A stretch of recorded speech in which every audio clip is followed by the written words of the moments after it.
Welcome back to the channel. A few weeks ago I posted a video on this scope setup, which is a Vortex Diamondback Tactical 4-16 by 44 mounted in a Burris PEPR one-piece mount, topped off in piggyback position with a Zerotech red dot.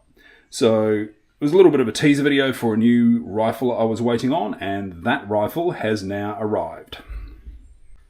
So without any further ado, here is the rifle that this will be mounted to.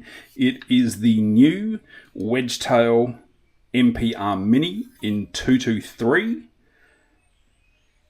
So going from butt to tip, got Magpul furniture, CTR stock, pistol grip, Magpul dust cover, nicely stippled and textured pump grip at the front here,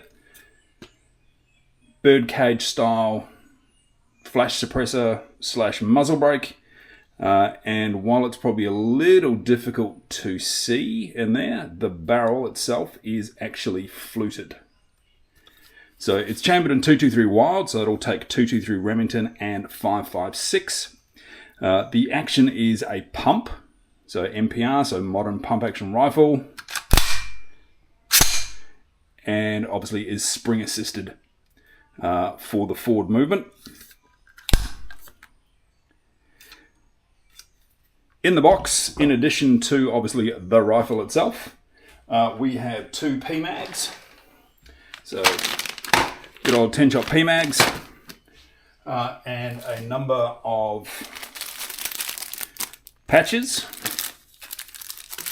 and a few stickers as well. So we'll get the scope mounted, we will give it a bit of a clean and get it ready for the range this weekend.